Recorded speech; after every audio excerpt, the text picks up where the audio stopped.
sans s'en rendre compte, l'humain a tendance à porter son image. Et la conscience absolue, et par-dessus, il y a une image qui est revêtue. C'est le matin, il faut que je branche le câble.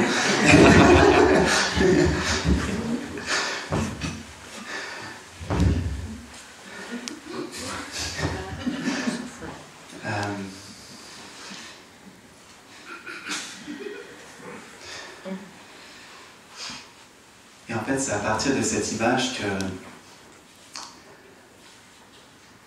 la vie semble compliquée. Parce que lorsqu'on a une image de soi, on commence à dissocier la vie. Donc il y a ma vie, il y a la vie extérieure, il y a moi, le point central de l'expérience, et puis l'environnement.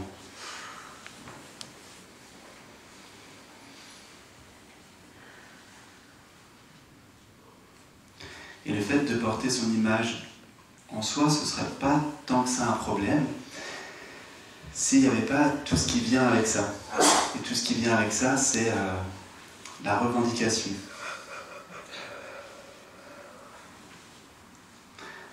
Je défends quelque chose, je revendique quelque chose.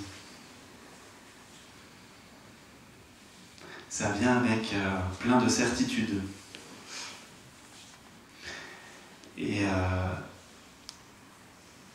aucune certitude à propos de vous n'est vraie, je peux vous le dire. Tout ce que vous pensez à propos de vous ne peut pas être ce que vous êtes, parce que ce que vous êtes n'est pas une pensée.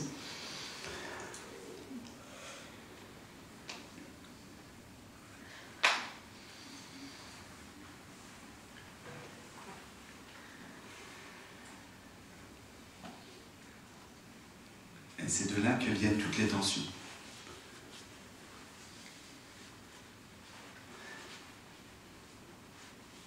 Le fait de porter son image, ça a l'air de rien, mais une image, ça peut poser très lourd.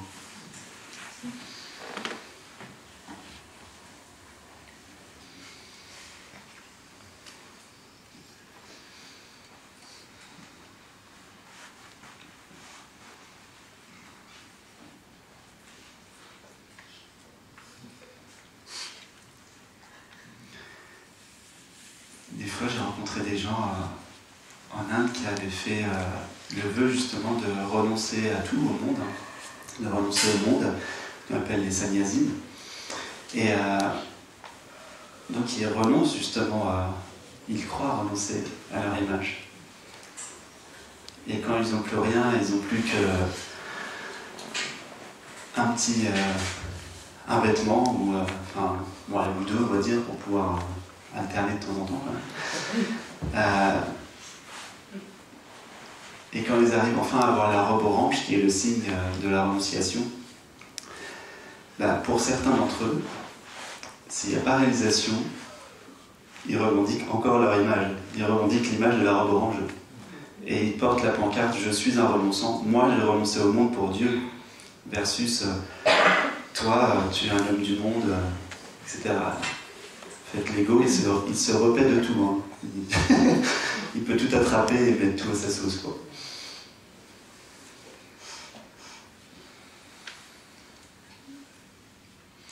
Et en réalité, c'est pas comme ça. N'importe qui, quel que soit ce qu'il fait, quel que soit ce qu'il ne fait pas.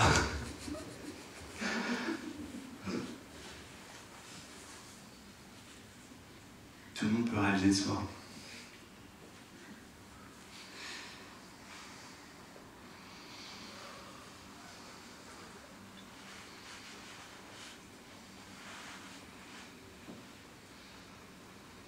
Et des fois, on nous pose la question oui, mais c'est quoi la méthode la plus rapide? Comment on fait, quoi? Et en fait, il n'y a pas de méthode plus rapide.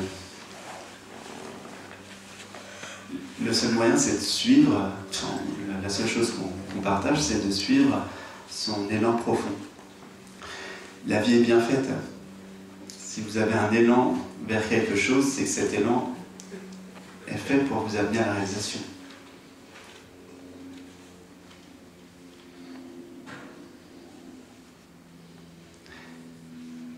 Un élan profond, ça veut dire qu'il y a de l'enthousiasme.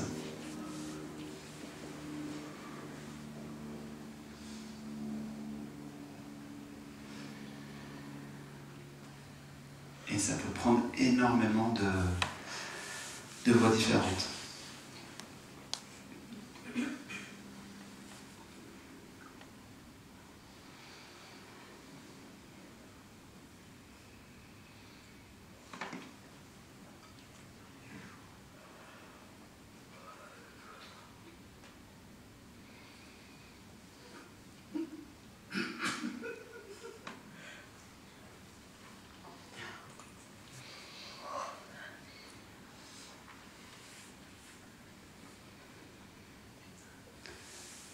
Vous êtes assez nombreux, on va directement commencer par les questions. Il y a des questions qui sont déjà en train d'émerger.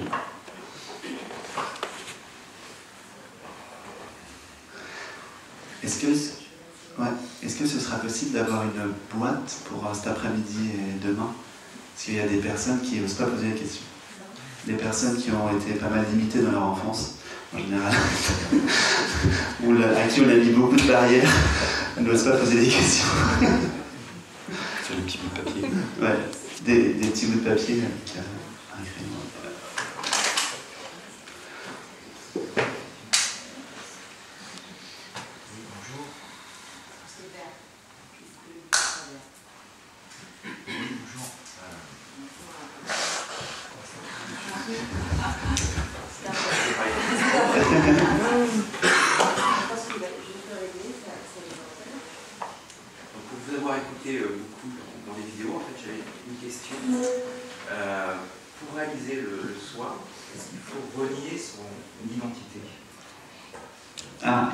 C'est très marrant comme question. La première fois que je suis revenu d'Inde, j'avais pas réalisé le soi, mais il y avait quand même quelque chose d'assez, qui s'était assez approfondi, on va dire. Et puis j'étais assez imprégné de l'enseignement des sages que j'ai côtoyés. Et donc ma mère me dit tu devrais faire une petite conférence sur ce que tu as appris en Inde, qui en gros encore avec un truc en plus quoi. Et c'est un mot sphinx pour ceux qui veulent. Donc qu'est-ce que tu as appris en Inde?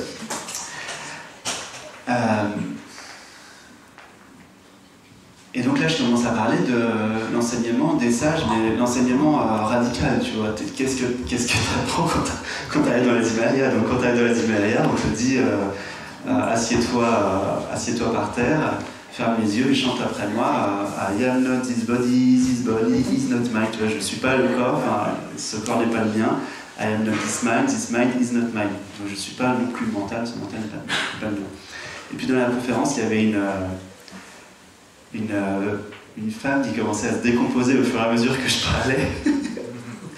Et à la fin, elle pose la question mais en fait, ce ne serait pas de la dépersonnalisation. En fait, c'est une psychiatre, la personne. Et pour elle, c'était super grave qu'on soit dépersonnalisé, quoi. Et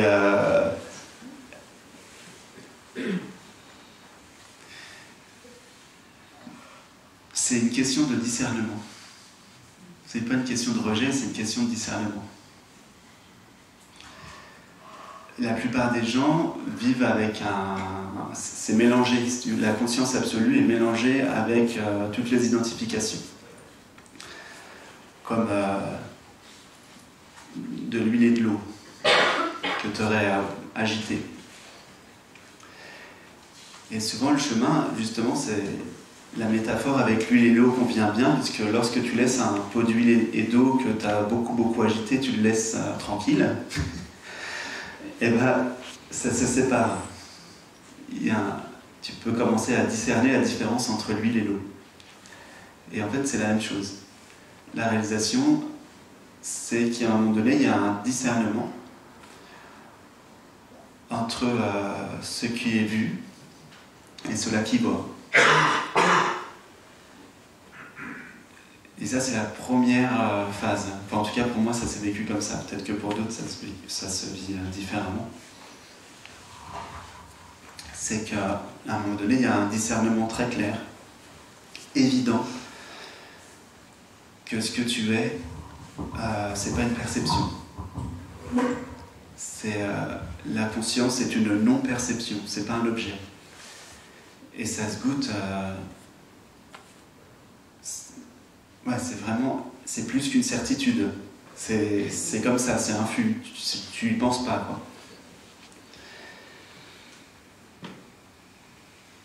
C'est d'ailleurs pour ça qu'il y en a certains qui disent comment je ne l'ai pas vu avant, en fait. Comment j'ai pu ne pas le voir alors que c'était tellement évident.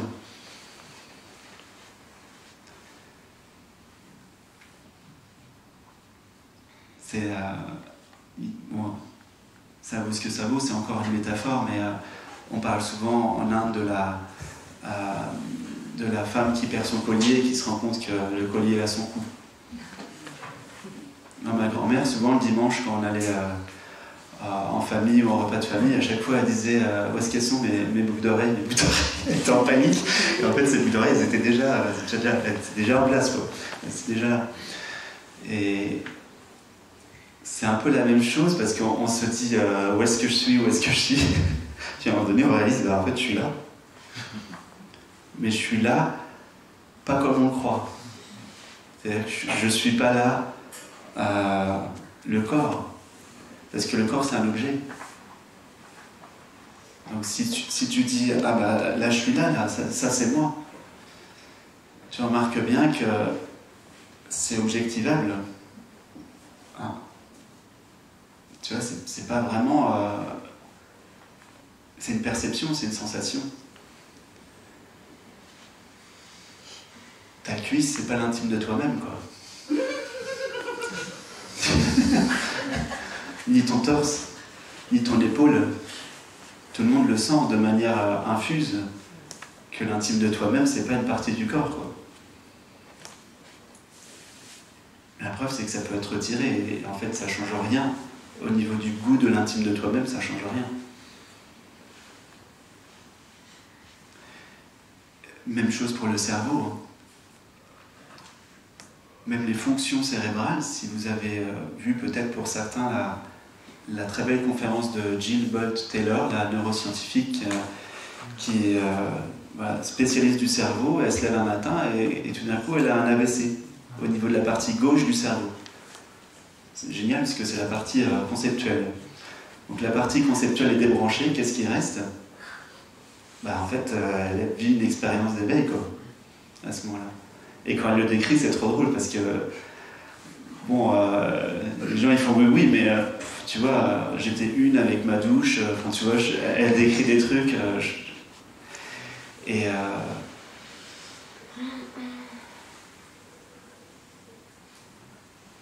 Effectivement, quand on arrête de conceptualiser la vie, à ce moment-là, ce qui se révèle, c'est le goût de la vie.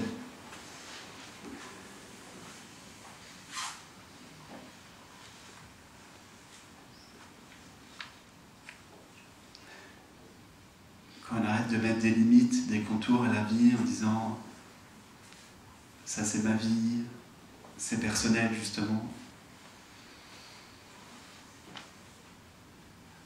Mais dans tout ce que vous vivez, qu'est-ce qui est personnel ?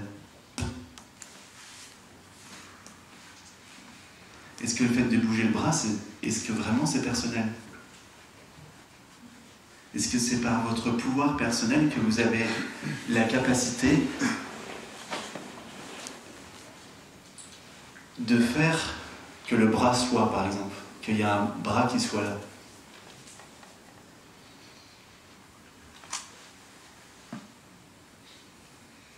Toutes les fonctions du corps, il n'y a rien de personnel dedans. Ça se fait automatiquement. Il y a une vie qui fait.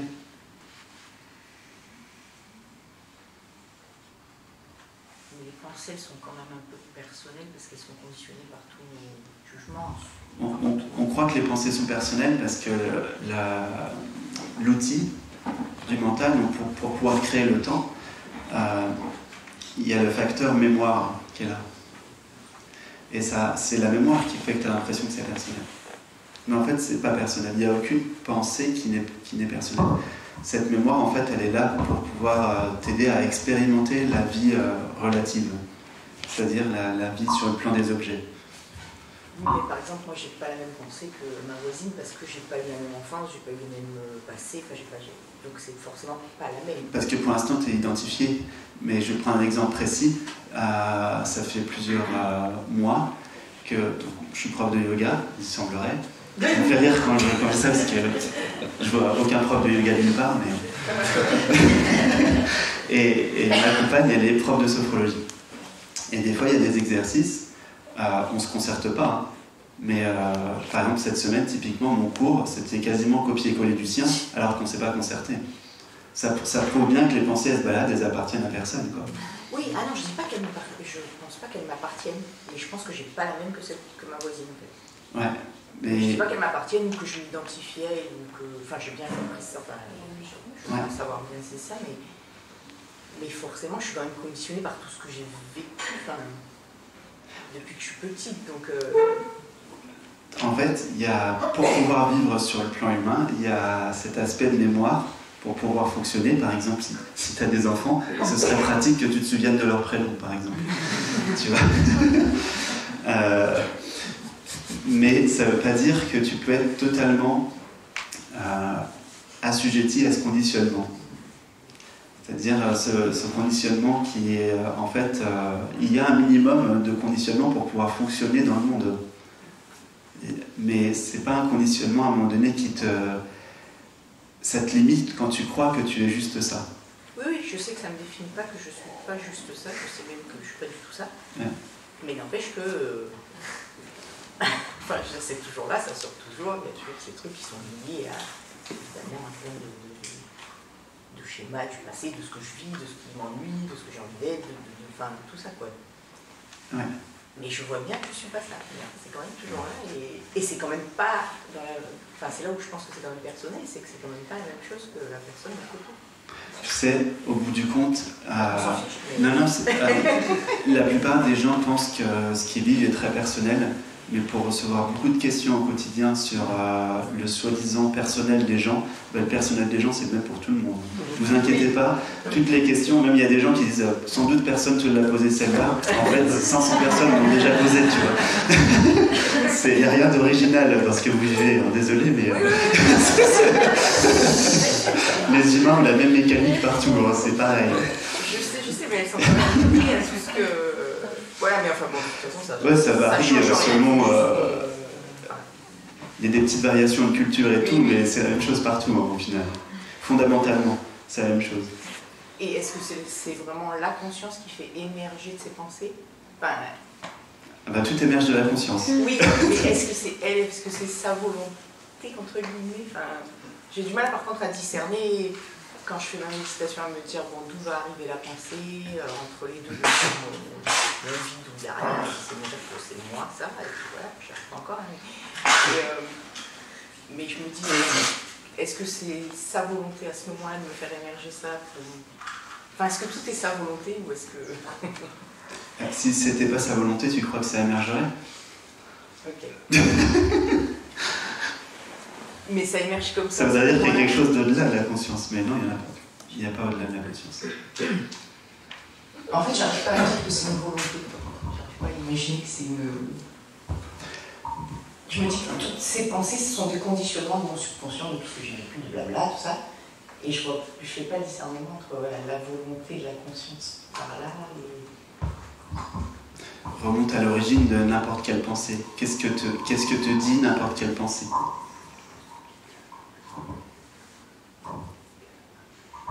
Elles ont un point commun. Hein. Toutes les pensées, oui. Elles ont un point commun. Même la pensée, tu es en train de méditer, faut que j'aille chercher la baguette de pain. Oui, c'est ça. Ouais. Voilà. Alors, regarde, il y a un point commun à toutes ces pensées.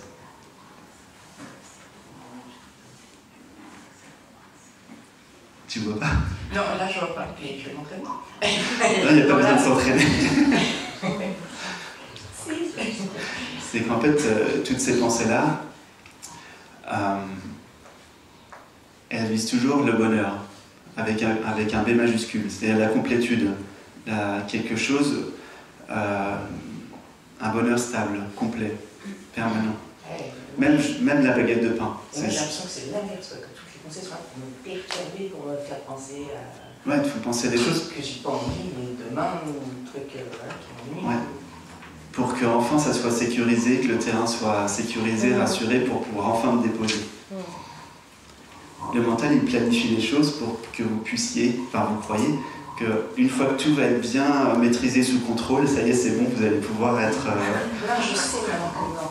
Au contraire, je sais qu'au plus je vais lâcher, enfin je le vois dans l'expérience, qu'au plus je vais lâcher, au plus j'aurais peut-être me prendre la tête de vendre ma maison, parce que je ne sais pas que ci que là.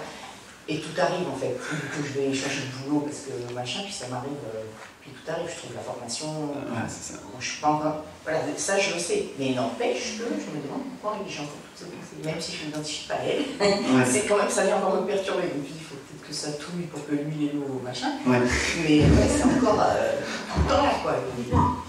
Sauf quand je suis quand je vais sur le YouTube, quand je suis là, voilà, et je suis tout le temps même dans la vie, enfin comme tout le monde. Ça quoi. Ouais.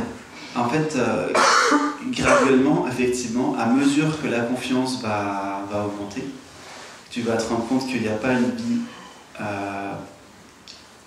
que la vie n'est pas séparée, que plus tu vas le vivre, que tout arrive spontanément et tout est toujours parfait, ça va penser beaucoup moins.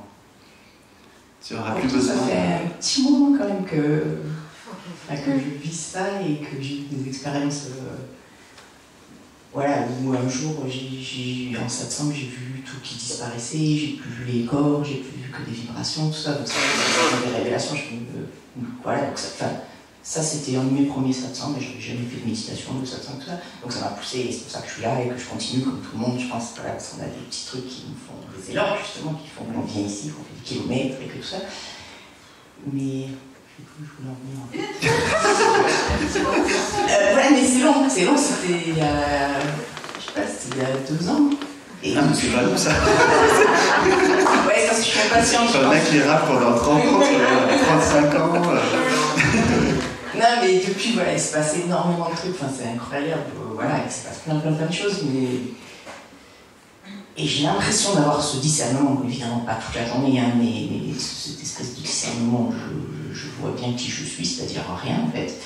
Ça me vient le mot vide, voilà, je le vois, je le sens, mais voilà. Bon, après, si on est là, c'est que ça va se faire un jour et que... Voilà, mais je suis quand même super impatiente. Et j'aimerais, voilà, hier j'ai écouté une de vos vidéos, enfin une vidéo, et du coup... parce que quand je suis au boulot, je m'ennuie, j'ai envie de changer de boulot, donc je suis là dans mon bureau enfermé, je regarde par la fenêtre, bon, je fais ce que j'ai à faire, parce que voilà. Et tu disais, mais est-ce que si tu disais à quelqu'un qui te posait cette question-là, justement, mais est-ce que si tu étais amoureuse, oui. ça se passerait comme ça? Alors évidemment, je me suis rappelé de quand j'ai été amoureuse il y a très longtemps, je me suis dit, ouais, effectivement, quand on est dans ce cas-là, c'est pas comme si on s'en fout d'être au bureau, parce qu'on sait que le soir, on va retrouver, voilà, on est sur une autre planète, on n'est pas du tout là, machin. Donc voilà. Génial. Non mais donc j'essaye de me mettre dans cet état en me disant essayons d'être juste amoureuses de la vie là, voilà, mon bureau comme ça, mais bon, j'y arrive pas, voilà. Bon, Être amoureuse de ton agrafeuse. J'y arrive pas. Alors si, j'arrive quelquefois, comme tu dis, à regarder une ampoule et à complètement être subjuguée par... mais bon, ça c'est quand je suis en cours de yoga ou de pilates, ou enfin quand je suis centrée, que je suis bien, ou dans mon lit le soir que je regarde la couette, je la trouve magnifique, ou machin. Non mais c'est vrai, maintenant j'y arrive. C'est pas que j'y arrive, ça me vient, et là je regarde le citron quand je suis sur la terrasse, ou le truc, ou voilà. Mais voilà, n'empêche que toute ma journée de bureau, c'est difficile.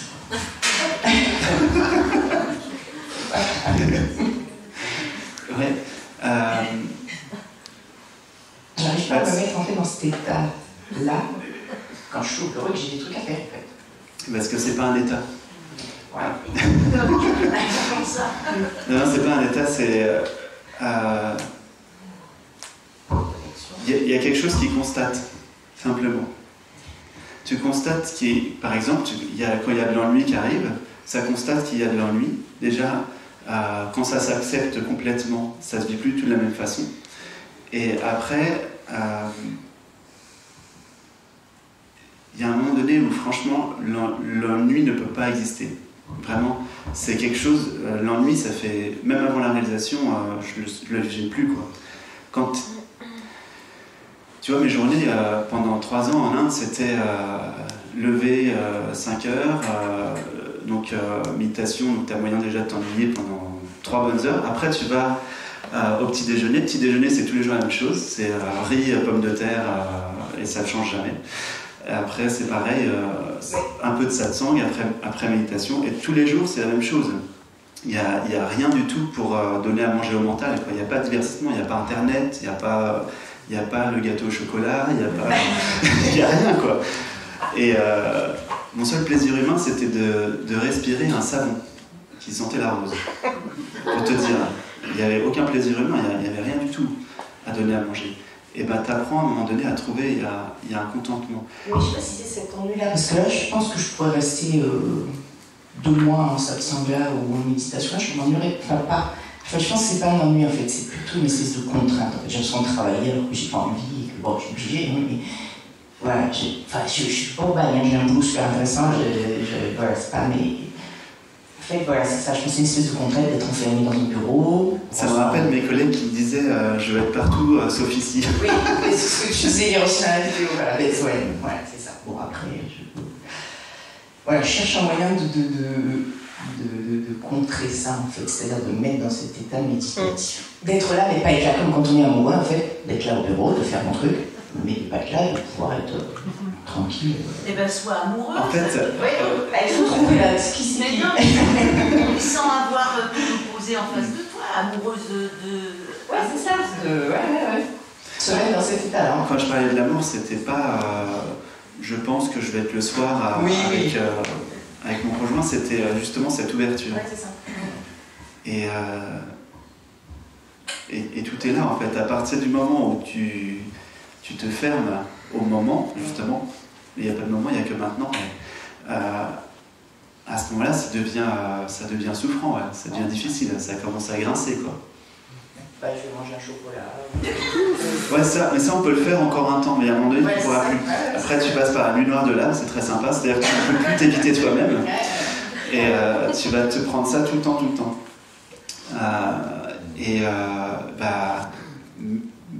Mieux, comment dire, ça vaut mieux accueillir maintenant, et justement,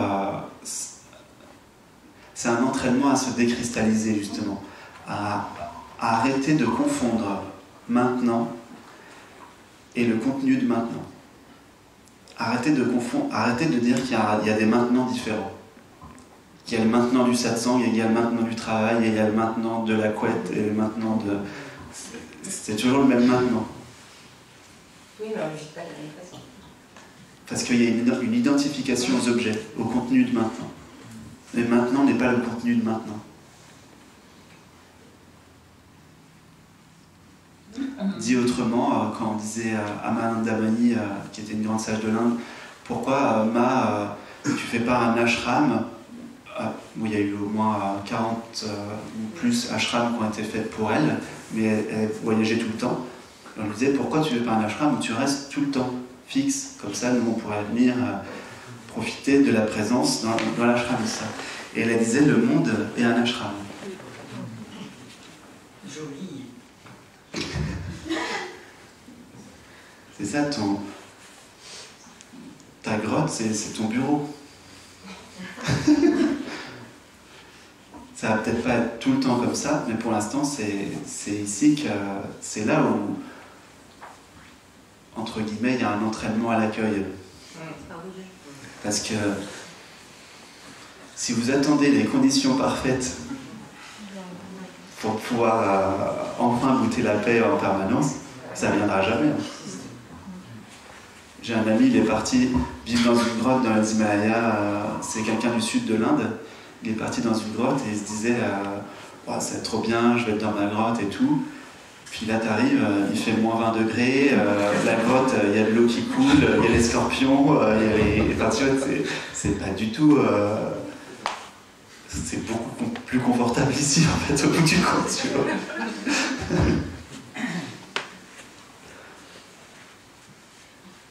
rien ne t'interdit d'avoir des rappels au bureau, si tu peux avoir une photo de nous.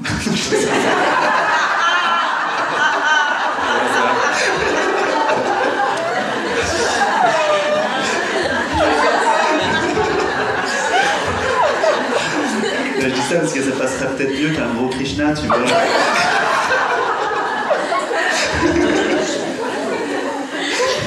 Tu dis que c'était tonton. C'est ça. Là, ça passe. Oui, moi j'avais du coup une question à poser, c'était justement le discernement entre parfois justement quand on vit des trucs douloureux, difficiles, il y a toujours quelqu'un qui me dit mais pourquoi tu quittes pas, pourquoi tu cherches pas autre chose entre l'élan et les situations confrontantes. Quand est-ce quelque part qu'on pourrait savoir là c'est confrontant et bon voilà, c'est mon challenge, en tout cas c'est l'occasion de me confronter et le truc de l'élan, quoi. Quand est-ce qu'on bouge, quand est-ce qu'on bouge pas, le faire et le non faire. Ouais. En fait, ça va se sentir corporellement, enfin en tout cas pour moi corporellement.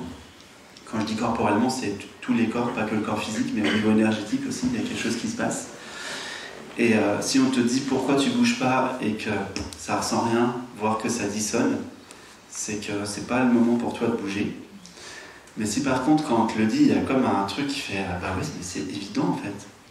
Et dans le corps, il y a, chez moi, ça fait une verticalité, c'est-à-dire que je sens que ça devient tout droit et que ça bouillonne intérieurement. Il y a un enthousiasme, une joie qui est là. Et là, là, ça suit en fait. Automatiquement, je me dis ouais, c'est ça. Et effectivement, des fois, l'entourage, il n'y a pas d'entourage, c'est la conscience toujours. Et ça peut arriver qu'il y ait le même jour plusieurs personnes qui vous disent mais pourquoi tu ferais pas ça? Pourquoi tu ferais pas ça? Et puis là, à un moment donné, c'est vrai que ça commence à faire, ça fait tilt quoi. Tu te dis bah ouais, c'est évident. Mais des fois on le sent pas quoi, on se rend pas compte. Bah, il y a toutes les peurs, je pense, toutes les appréhensions, Oui. les projections. Ça c'est vrai qu'aller au-delà de la peur,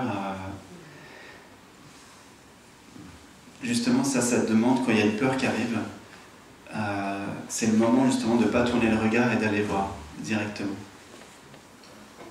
Parce que si toute ta vie tu suis le chemin des peurs, qui est très lié au conditionnement justement, le conditionnement et la peur en général, tout ce qui est limitation, les conditionnements c'est des limitations.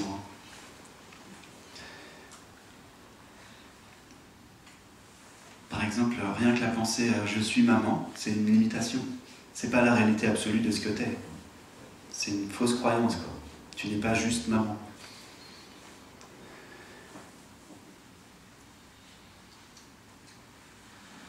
Et en fait, quand tu vas voir directement ça, ce qui reste après, c'est que l'élan spontané. Il n'y a pas de peur, ça suit directement l'élan. Après, ça fait aussi partie du chemin, de passer par ça, de traverser ça, de traverser des peurs. Justement, en tant que juste maman, est-ce que les réalisations seraient aussi de se réaliser en tant que maman, de se réaliser en tant que tata, de se réaliser en tant que fille? Voilà. Alors tu ne te réalises pas en tant que... quel que soit le en tant que, ça ne marche pas. Tu vois. On apprend à aimer. On apprend à accepter des cycles pour évoluer. Il peut y avoir réalisation par la voix d'eux, donc par la voix de maman, par la voix de n'importe quoi. Même balayeur, parce qu'on a beaucoup d'images, mais ça peut être quelque chose d'hyper auquel on ne penserait pas. Et on pourrait appeler ça la voie du prendre soin. Et le prendre soin, ça s'applique à tout. Je parlais hier de être un peu à la japonaise dans ses mouvements pour essayer d'être très consciencieux dans ce qu'on fait. Donc ça peut être une voie. Mais j'ajouterais aussi qu'il y a une notion de prendre soin, d'être vraiment dans... Mais pas que des enfants, tout ça, mais même des objets. Ça peut faire partie des pratiques. Par rapport à une voiture, je sais que toute l'année dernière, j'ai lâché prise par rapport à ma voiture. Je devais mettre de l'huile tous les jours dans la boîte de vitesse, mettre une bassine en dessous, mettre une petite couverture le soir pour pas qu'il ait froid. Donc ça a duré pendant presque 9 mois. En fait, elle a été super parce qu'elle a tenu le coup. Hein. Elle a 24 ans, elle a tenu le coup jusqu'au bout. Et en fait, c'est d'apprécier ces moments qu'on vit, de les accepter. Je sais qu'au départ, c'était pas évident, surtout quand il flotte et il fait froid, hein, d'aller mettre de l'huile tous les jours dans la voiture. Donc, tous ces petits moments-là, d'apprendre à accepter, des fois, c'est pas évident. Même là, mon chat, bon, bah, je l'aime, hein, c'est mon chat. Donc, je laisse la fenêtre ouverte, enfin, quand c'est l'été, mais quand c'est l'hiver, je ferme la fenêtre parce qu'il fait froid. Et, bon, bah, au départ, pendant pas mal de temps, je disais... à chaque fois qu'il grattait pour rentrer, bon, bah, j'avais une pensée, voilà, hein, un peu chiant, donc pour pas dire un gros mot. Hein. Ouais. Et maintenant, je me sers de son grattage pour prendre le temps, parce que je me levais trop vite. Donc maintenant, quand il gratte, j'essaie de rester là posée, de me rappeler de mon rêve, d'essayer d'avoir ces rappels de rêve, parce que je suis en train de rêver. Et je vais lui ouvrir, après je vais lui ouvrir, je prends plus le temps. Donc, chaque petit instant, chaque petit moment de la vie sont une expérience de façon à apprendre justement à être posé dans ce moment présent. Donc toi, pourquoi la voie du prendre soin, par exemple c'est l'amour.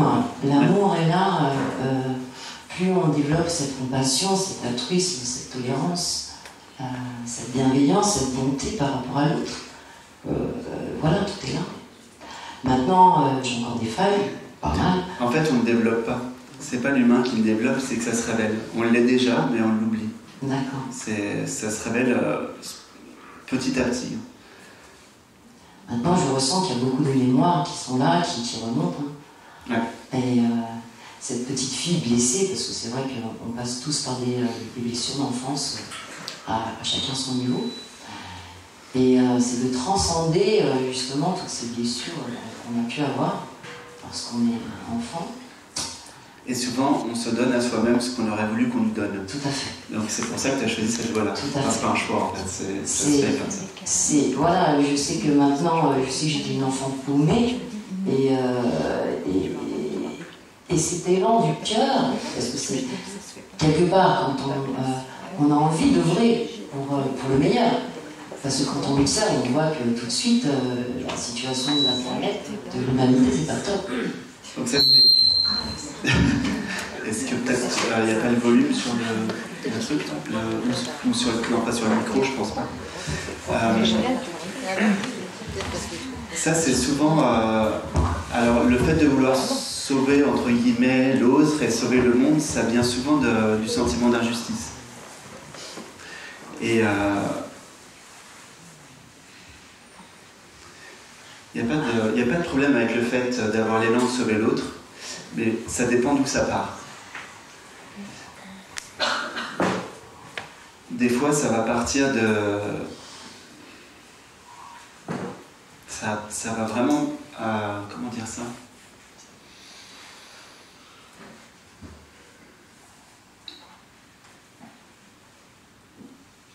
Bon, en fait, dans ton cas, peu importe d'où ça part, il n'y a pas de souci. C'est pas un problème. En fait, c'est d'essayer toujours de vouloir donner la meilleure part de nous-mêmes. Et c'est de passer une journée, de se dire quand on s'endort le soir, c'est bien, quoi, je suis content, je passe une bonne journée, malgré qu'il peut arriver aussi des choses négatives dans notre vie, quoi. Mais c'est toujours arriver à justement être dans ce calme. Ouais. Donc, c'est ok s'il y a le goût du calme pendant l'action, après l'action, même avant l'action, c'est ok. Par contre, si c'est fait dans le sens de... le petit personnage, il doit faire ça pour s'améliorer et à un moment donné, il va atteindre quelque chose, ça c'est... C'est un apprentissage. En fait, c'est un apprentissage. Pour moi, ma vie est un apprentissage. De l'amour, enfin, d'être amour, quoi, de vibrer l'amour. Ouais. En fait, tu crois l'apprendre, mais tu l'apprends pas, tu t'en rappelles. Tu l'es déjà.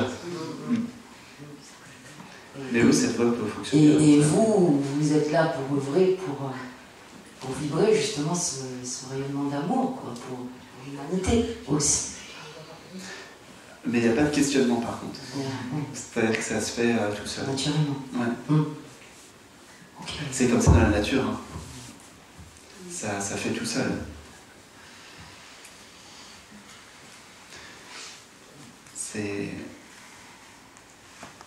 Tout est spontané, quoi. Le prendre soin, il est très, très spontané. Tu parlais des chats, l'éducation d'un chaton par la chatte, en fait, c'est hyper complexe.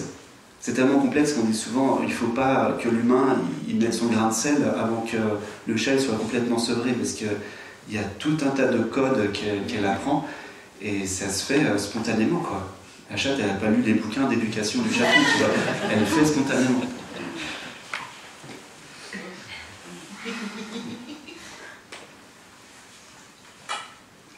C'est cool, on avance doucement. C'est cool, ouais. Et tu vas sentir à un moment donné que c'est vrai qu'au début ça peut paraître un apprentissage, mais à un moment donné tu vas sentir que c'est complètement spontané. C'est totalement fluide, il n'y a aucun questionnement. Ça se fait tout seul. L'apprentissage, ça a été de gérer l'autre, enfin d'être un pilier. Maintenant, c'est vrai que ma vie se libère petit à petit de plus en plus. Ouais, c'est de plus en plus léger. Ouais. Et là, je goûte une subtilité qu'il n'y avait pas avant, quoi. Et c'est ça qui est cool. Et c'est pour ça d'aller dans ce sens de créer justement cette notion de partage avec l'autre. Tout ça, c'est génial. Donc d'arriver à faire des instants comme ça de plus en plus. Tu vas voir qu'à un moment donné, il y a toujours partage, et même, encore on emploie le mot partage, mais il y a un moment donné où il n'y a plus la notion de partage. Parce que s'il n'y a qu'un, il n'y a pas de partage. Ouais. Donc c'est la vie qui joue avec la vie, quoi. Et ça paraît duel, mais il n'y a pas deux, en fait. Donc c'est vrai que ce qui est important, surtout, c'est d'être amoureux de la vie. Ouais. Ça dépend de la voix de chacun. Ça peut passer par plein d'autres chemins. C'est vraiment... ouais. T'en as, leur chemin, c'est la voie de la dépression, par exemple. Ils vont arriver bien au fond du trou et après ils vont faire « Ah, mais en fait, une fois que j'ai tout perdu, qu'est-ce qui reste ? Il reste moi. Moi, je peux pas me perdre. Je peux pas être perdu. Moi, conscience. »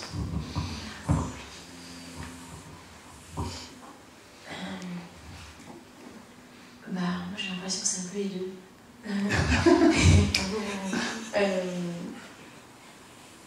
Je me sens franchement complètement épuisée. J'en veux plus. Vraiment, j'en veux plus. Je crois qu'au cours d'une même minute, ça peut varier 10 fois. Ça fait... Et je me fais complètement, c'est même, non, ça sonne pas juste, c'est, je sais pas trop, genre, happée par quelque chose que je touche ou quelque chose que je vois. Et puis ouais, d'un seul coup, il va y avoir une ouverture et je suis... ça respire, quoi. Et en même temps, je sens à l'intérieur une espèce de force, de joie qui pousse. Et en même temps, plus je suis là-dedans, plus c'est le bordel.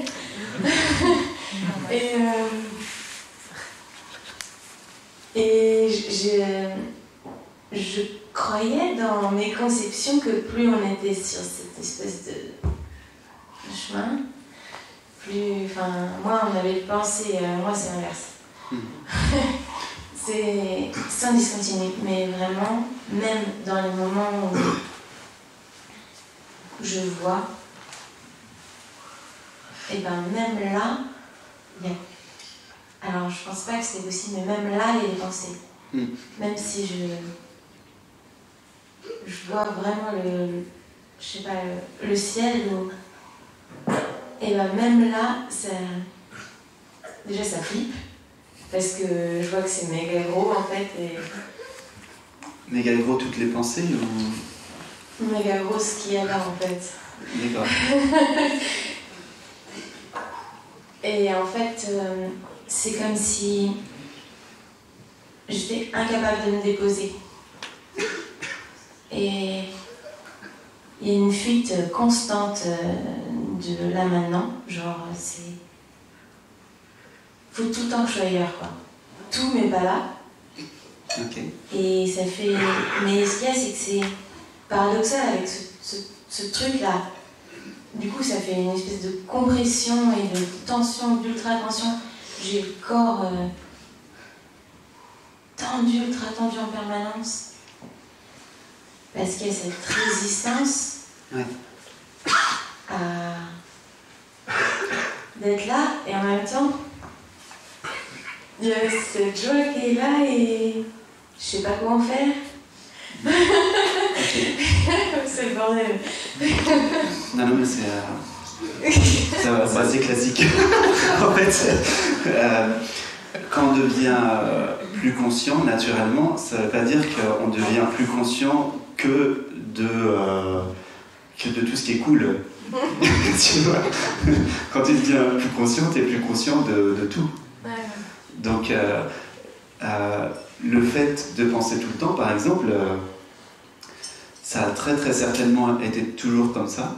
C'est-à-dire que tu as toujours eu des pensées tout le temps, plus ou moins consciemment, sauf que tu t'en rendais pas compte. Mais maintenant, comme tu es plus conscient, ben, tu te rends compte que ça pense en permanence. Que ça conceptualise la vie en permanence. Ouais, c'est ça, même par moments j'ai l'impression que même si c'est comme s'il n'y avait pas de pensée, en fait il y avait une espèce de sous-couche de pensée, pas vraiment perceptible, où j'entends pas vraiment ce qui se dit, mais je sens qu'il y a un autre truc plus derrière qui... Ouais. Et tout le temps, mais même la nuit, quoi. C'est... Quand je me réveille la nuit, justement, j'ai l'impression que c'est encore pire que le jour. Ouais, c'est ça. Alors en fait, si tu focalises par là, ça peut être crispant. Si tu focalises là-dessus et que tu commences à vouloir que ça soit pas comme c'est, en gros, c'est ça. Là, ça va être crispant. Et je conçois que cette phase-là n'est pas très confortable, puisque tu es un petit peu... tu goûtes un peu les deux, quoi. À un moment, tu goûtes quand même... Il y a des phases où tu goûtes l'absolu, une joie spontanée, comme tu disais tout à l'heure, et des fois, tu vois qu'il y a un brouillard comme ça. Et ce brouillard, souvent, il doit être traversé, quoi. Quand tu prends l'avion, tu as déjà pris l'avion. Si tu prends l'avion, et qu'on en parlait hier avec Gérald, quand tu prends l'avion et qu'il y a beaucoup de nuages, il y a de grosses couches nuageuses, donc tu prends l'avion, tu les voyais déjà pas mal, les nuages, depuis en dessous. Mais quand tu traverses la couche nuageuse, tu te rends compte à quel point il y avait épais, quoi. Et puis, après, quand tu arrives au-dessus des nuages, effectivement, tu vois toujours les nuages en dessous, du coup, tu les vois du dessous. Sauf que là, il n'y a plus autant de vent, il n'y a plus les perturbations de la pluie, les espèces de courants qui sont entre les nuages et la terre. Là. Et tu n'es plus tant que ça focalisé sur les nuages. Tu vois juste un joli tapis blanc en dessous qui est éclairé par le soleil, et tu es plus focalisé sur le bleu très dégagé comme ça avec le soleil. Mais les nuages, ils sont toujours là, sauf qu'ils sont en dessous.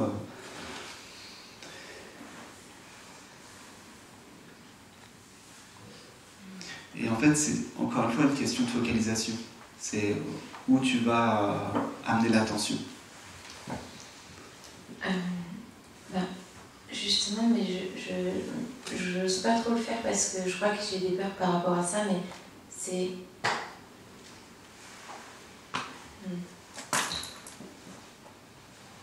En fait, j'aime bien me mettre là, ou là, ou là. Okay.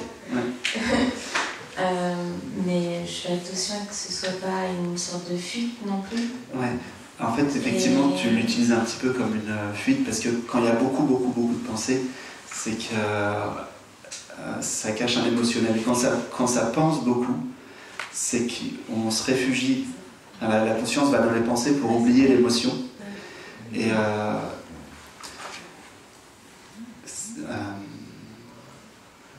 bon, je vais y aller un petit peu directement, mais quand tu te regardes dans la glace, qu'est-ce que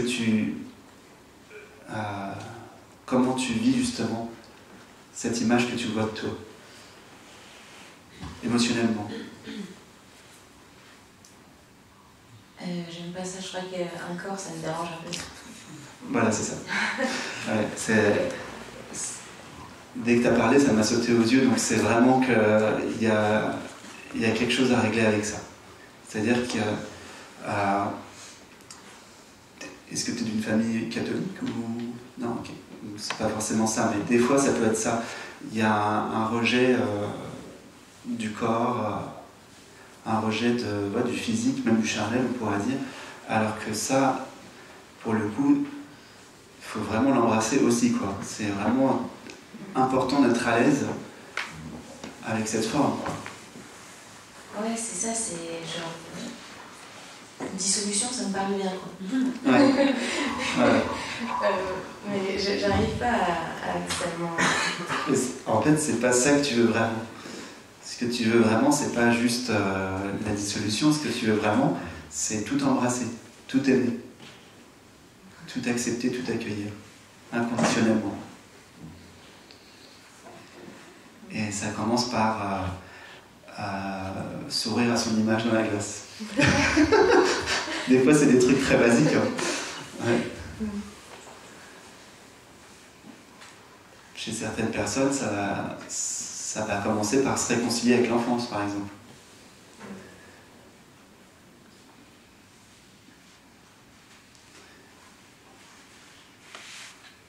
Donc l'invitation, pour toi, ce serait justement de commencer avec ça.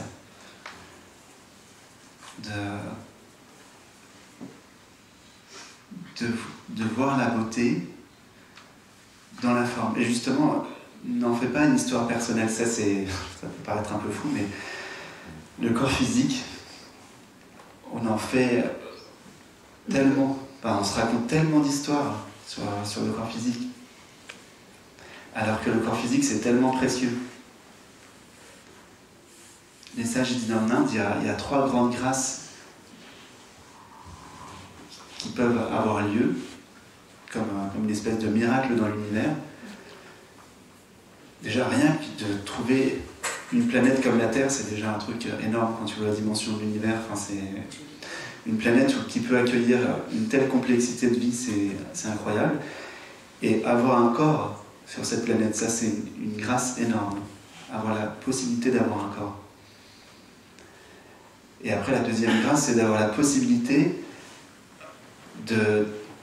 d'avoir cet élan vers la réalisation. Parce que c'est pas tout le monde qui a l'élan de se libérer. La plupart des gens sont très très focalisés sur les objets des sens, c'est-à-dire tout ce qu'ils perçoivent, quoi.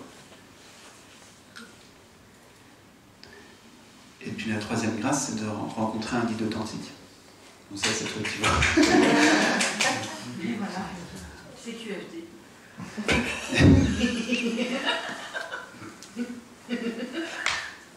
Et sans le corps, tu peux pas avoir, sans la première grâce, tu peux pas avoir les 2 autres, quoi. Donc c'est hyper important, le corps physique. Je suis en train de voir qu'en fait le problème, c'est pas ça, c'est le fait de croire que je suis ça et tout ce qui va avec. C'est ça en fait qui me pèse. Ouais. Finalement, c'est pas tant le corps en soi.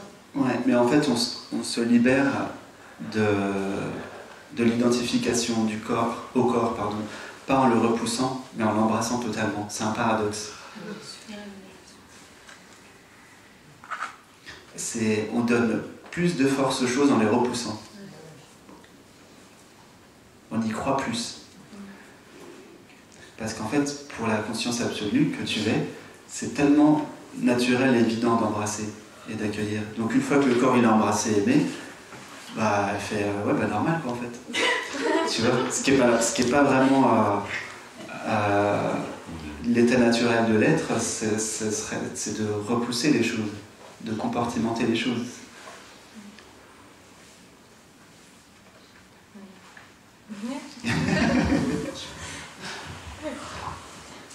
Merci. Avec plaisir. Dans le processus de désidentification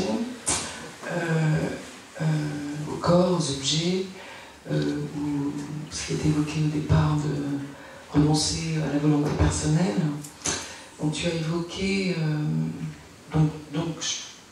il peut être senti que ça fait de plus en plus d'espace à être traversé. Une petite parenthèse, j'ai pas dit qu'il fallait renoncer à la volonté personnelle. Souvent on interprète ce que je dis. C'est comme les gens qui interprètent les Écritures des fois. Je connaissais quelqu'un qui disait commencez pas à détourner ce que dit mon pépère. Mon pépère c'est Dieu. Un être réalisé qui n'aimait pas du tout qu'on détourne les Écritures. Et effectivement, souvent on récupère un truc, on met à sa sauce. Je dis pas ça pour toi. Et donc j'ai pas dit qu'il fallait renoncer à la volonté personnelle, j'ai dit qu'il fallait constater qu'en réalité, il n'y a pas de volonté personnelle. C'est une réalisation, c'est pas un renoncement. En tout cas, effectivement, c'est traduit comme ça pour moi. Voilà, c'est traduit comme ça. Ouais. Aussi, la désidentification, pour moi, ça veut dire ça. Aussi, c'est constater effectivement que, comme tu disais, il n'y a pas de volonté personnelle. Alors, ça m'a un peu perdu cette histoire. Oui, donc tu parles aussi d'entraînement. Tu as évoqué l'entraînement à accueillir. Et aussi, il y a plusieurs voies. Ça peut être la voie de prendre soin, ou de la dépression, ou je sais pas, peut-être la maladie, ou je ne sais quoi. Et est-ce que pour les êtres qui ont senti cet appel, cet élan, cet enthousiasme, est-ce que la nuit noire de l'âme est quelque chose d'incontournable, quelle que soit la voie? Non. D'accord. Je voulais c'est pas. En fait, la lueur de l'âme, elle arrive en général chez les gens qui ont une. Globalement, il y a deux approches spirituelles qui sont connues des sages. C'est la voie de Saguna Brahman et la voie de Nirguna Brahman. Je vais expliquer. Saguna Brahman, ça veut dire que tu passes par Dieu avec une image, avec des attributs, avec des formes. C'est la voie des saints, la voie de la prière, par exemple, qui marche très bien, c'est parce que ça ouvre le cœur, effectivement. Par exemple, tu es dans une voie d'adoration. Dévotion. De dévotion, ouais, c'est ça. Et là, il va y avoir... donc au début, il y a une relation avec le divin sous forme de cette image. Et plus ça va aller, plus cette relation, elle va goûter la fusion, quoi. Sauf qu'il y a un moment donné où tu es toujours attaché à l'image. Et là, comme tu es la conscience absolue et que tu sais tout, mais tu t'en rends pas compte, la conscience absolue va faire en sorte que tu lâches cette image. Et donc, comment ça marche? Donc, il n'y a plus d'image, il n'y a plus de son.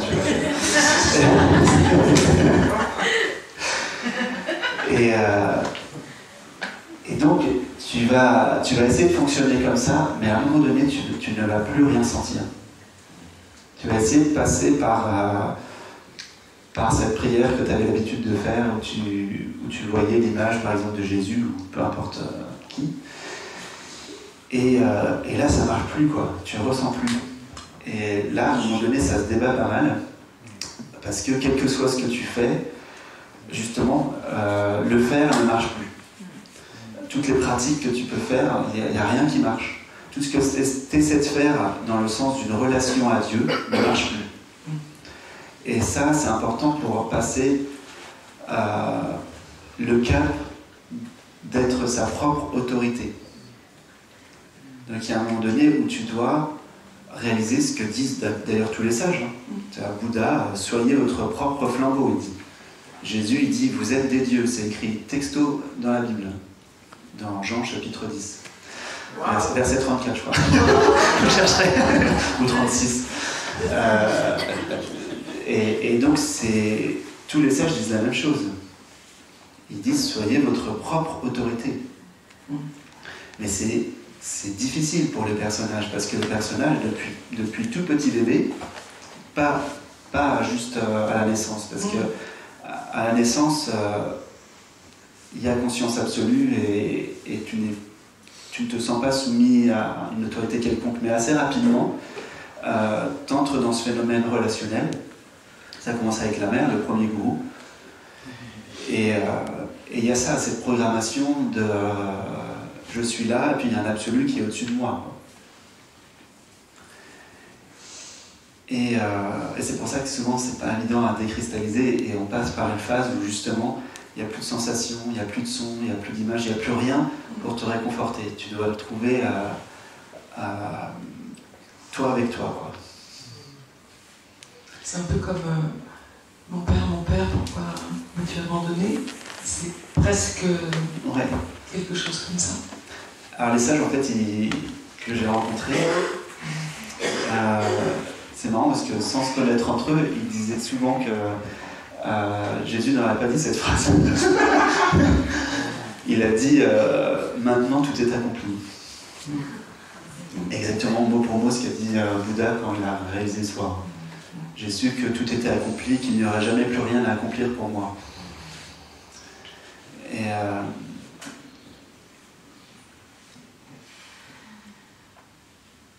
donc voilà, qu'est-ce que ça fait si on n'est plus dans aucun référentiel? C'est-à-dire s'il n'y avait plus aucune autorité au-dessus de toi, un Dieu qui te dirait ça c'est bien, ça c'est pas bien, etc. Qu'est-ce que ça fait intérieurement? Donc ça... Un grand vertige. Ça peut se vivre de plein de façons. Il y en a pour qui ça va être la panique, parce qu'ils ont besoin d'être encore, de se sentir cadrés. Mais ça peut aussi être une grande joie. Donc ça, c'était une voie. Tu as dit qu'il y en avait deux. Ah oui, l'autre voie, c'est Nirguna Brahman, donc Dieu sans forme. L'absolu Brahman, c'est-à-dire l'absolu sans forme. Donc là, c'est une voie qui est plus... en Inde, on dit que c'est moins confortable. Si tu passes directement par Nirguna Brahman, c'est plus difficile. Parce qu'on a du mal, l'humain a du mal à comprendre l'amour sans la relation. Donc passer par Saguna Brahman, Dieu avec forme, c'est souvent plus facile pour l'humain. Mais à un moment donné, tôt ou tard, ça va culminer à Dieu sans forme, quoi. C'est obligé. Parce que la conscience que tu es, tu vois bien dans ton expérience directe, tout de suite, que ce qui est conscient, là maintenant, c'est pas une forme. Ok, ça passe par une forme, ça passe par les yeux, ça passe par les oreilles, mais ceux qui entendent derrière les oreilles, ceux qui entendent derrière les yeux, enfin je dis derrière pour qu'on se comprenne, c'est pas une forme.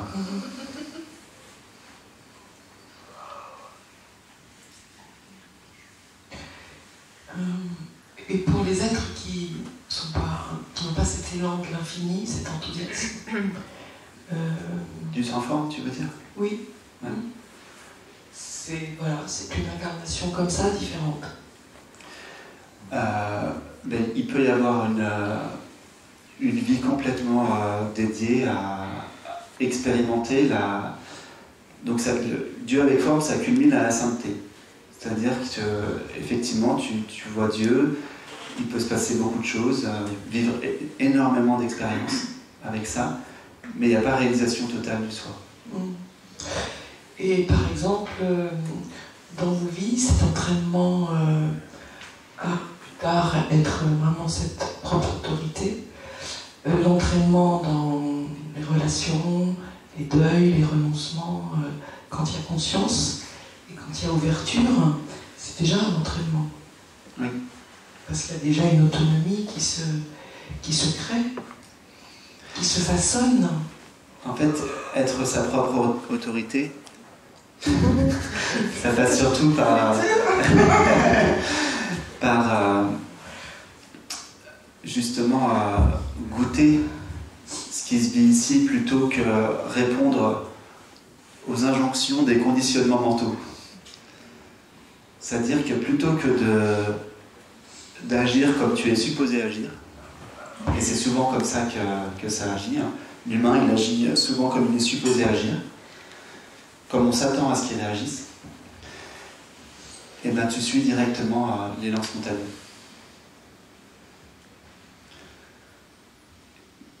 Et c'est la paix qui parle, tu sens que c'est la paix qui agit, c'est la paix qui parle. Même si en face ça peut être vécu comme très direct, très tranchant, et en fait toi il n'y a aucune émotion, ça sort comme ça, c'est totalement... tu sais que ce que tu dis c'est ce qui doit être dit. Parce que ça répond à une liberté vraiment évidente, quoi. Ouais. Merci. Avec plaisir.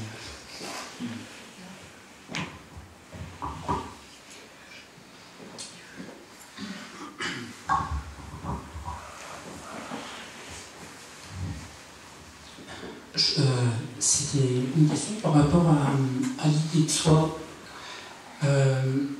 J'ai pu voir, on n'était pas les pensées, parce que j'ai pu les voir vraiment comme des objets, c'était impressionnant, la paix que ça apporte. Mais il reste vraiment il reste toujours une impression de soi, mais qui est difficile à voir en fait. C'est comme si on est rattrapé par derrière. Parle-moi de cette idée de soi, alors c'est quoi? Une impression. Une impression? Alors c'est une impression, ouais. C'est quoi cette impression de soi? Ça se traduit comment? Ça pourrait être physique, mais... Ok. Et alors c'est quoi qui voit la sensation physique?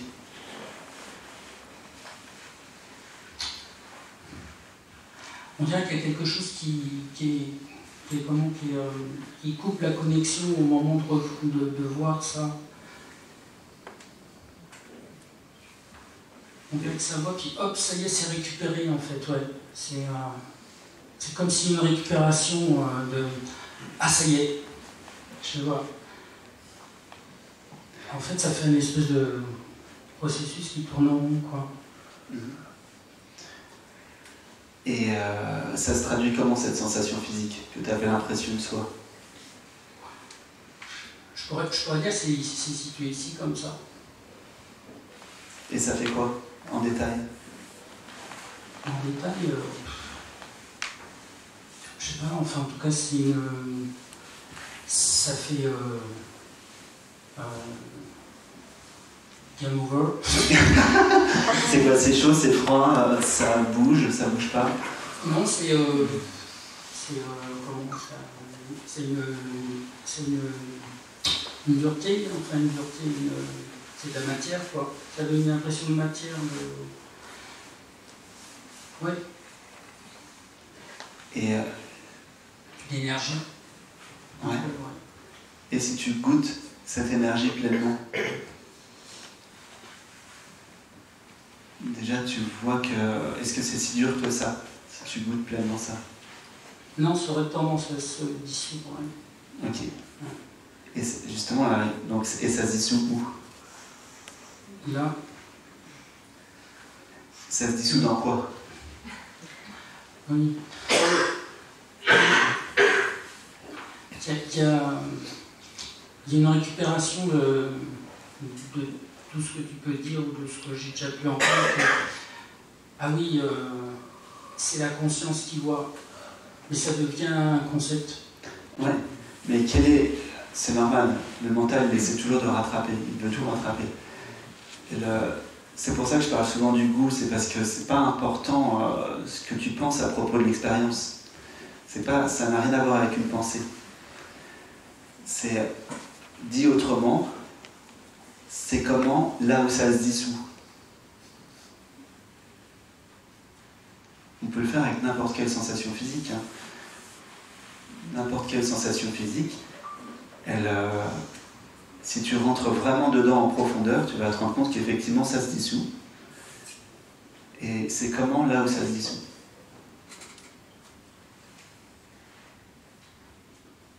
Ça me donne l'impression qu'on revient au corps. Mais avec quelque chose qui voit. Et c'est quoi justement ce quelque chose?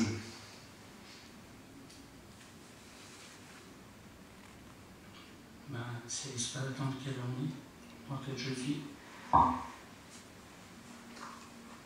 Est-ce que ça a un point d'origine? Est-ce que ça a un point d'origine? Non, on peut pas le... Je peux pas le...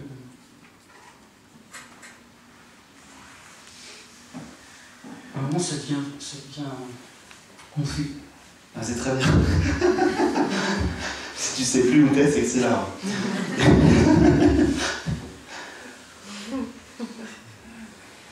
En fait, c'est que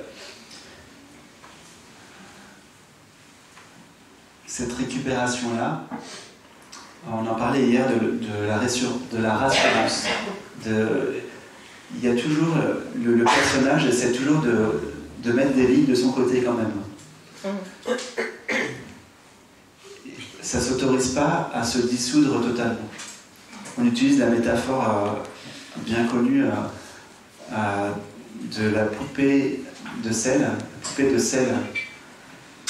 Donc une poupée qui est faite qu'en sel et qui va faire un plongeon dans l'océan. En fait, l'océan, c'est le calme, et le sel, c'est justement l'essence de la matière, la vibration la vibration, quoi, en fait. La matière, c'est de la vibration.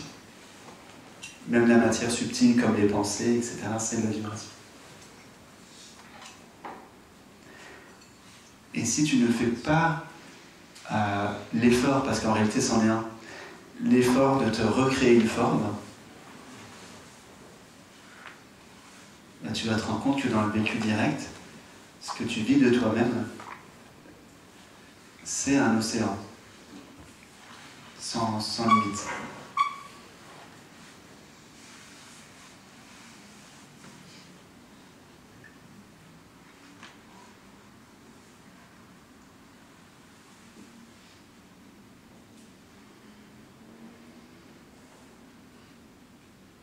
Et ce qu'on appelle éveil, c'est juste cette évidence-là, en fait. À un moment donné, ça devient une évidence.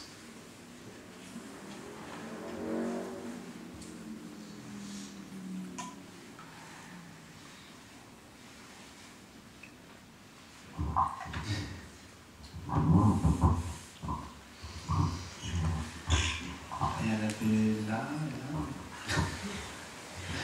Bonjour. Moi, c'est une question, en fait, c'est par rapport à tous les matins, en fait, au moment du réveil. Enfin, c'est pas au moment du réveil, c'est juste après le réveil. Et c'est comme si, en une fraction de seconde, en fait, ça venait se localiser. Oui. Et là, ça s'installe, en fait. Et le jeu commence. Voilà. Et là où ça... c'est pas clair encore pour moi, c'est en fait, c'est parce que, comme je disais tout à l'heure, je crois que c'est compris que ça passe pas par les yeux, ça passe pas par les oreilles, ça s'imprime ailleurs. Mais malgré tout, il y a quand même...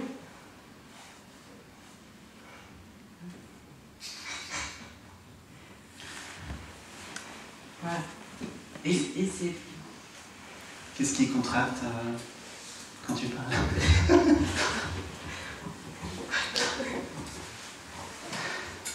En fait, il n'y a pas de problème avec ça. Souvent, donc en Occident, on parle de l'ego comme étant un problème, et il y a deux façons d'appréhender l'ego. Il y a l'ego qui est la somme des croyances et des identifications, et ça, effectivement, quand tu es totalement pris dans tes identifications et dans tes croyances, c'est forcément souffrant. Mais il y a aussi un autre ego, le mot ego, de la façon dont en parlent les sages, qui est un sentiment d'individualité. Et le sentiment d'individualité, il est forcément nécessaire pour pouvoir fonctionner dans le monde. Ça partira pas, ça. Non, il faut goûter un sentiment d'individualité pour que je puisse te répondre et que tu puisses poser la question et qu'on puisse vivre l'unité à travers le multiple. Donc il n'y a pas de problème avec le sentiment d'individualité.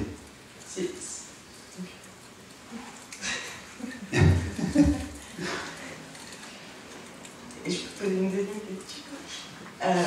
Ça concerne le temps. Ça, c'est celle qui m'intéresse. En fait, si tout est maintenant, c'est pas si tout est maintenant, oui.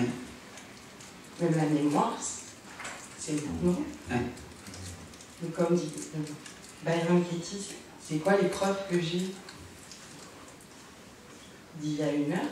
Il n'y en a pas d'autres que celles qui sont dans la mémoire, dans la pensée, mais qui apparaissent maintenant. Oui. Et là où ça tourne en boucle, une question, c'est l'histoire même de l'humanité. Oui. C'est maintenant. Oui. Elle apparaît dans ta tête, ouais. Elle apparaît, ouais. Enfin, non, pas dans la tête exactement, mais elle apparaît en tant que concept. Oui. Elle. Ok. Et le futur, il apparaît pas encore, ou il apparaît pas? Si, il peut apparaître aussi. Voilà. Mais c'est parce que le mental, il peut pas tout. Lui, il fait pensée par pensée, mot par mot. Ouais. Et tout maintenant. Oui. La photo ou le souvenir, je sais pas, de mes enfants, c'est une pensée, c'est maintenant. Alors, la peur qu'il y a derrière, c'est de basculer dans la folie, en fait. C'est de dire...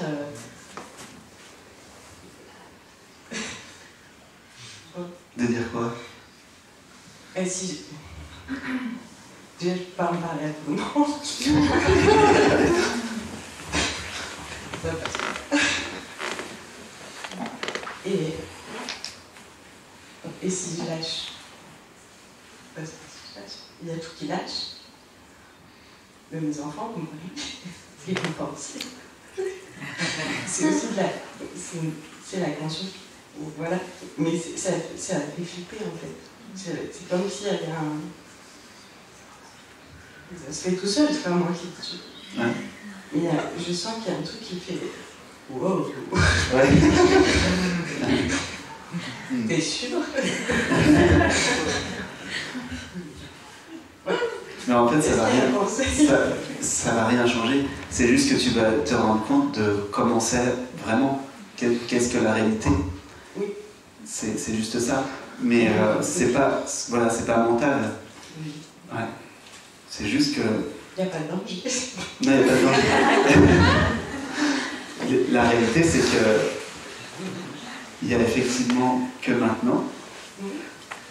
Et que ce maintenant, il est stable, il ne bouge pas. Et qu'à l'intérieur d'un maintenant qui ne bouge pas, il y a la totalité du temps. Et donc? C'est l'inverse de comment le mental conçoit les choses. Le mental, il conçoit que maintenant, c'est un tout petit espace entre beaucoup de passé et beaucoup de futur. Alors c'est l'inverse, c'est la totalité du temps qui est maintenant.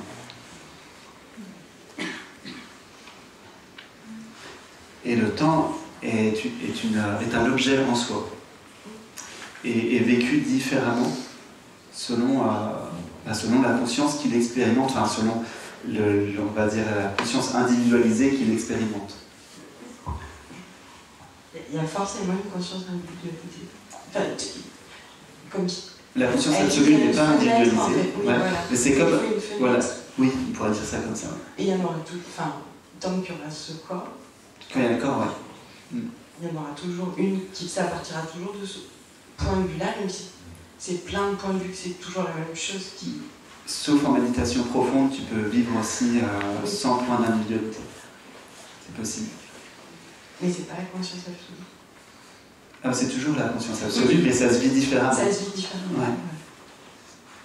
Mais pour fonctionner au quotidien, on va dire, entre guillemets, il faut qu'il y ait le sentiment d'individualité qui soit là, un minimum. Même les plus grands sages,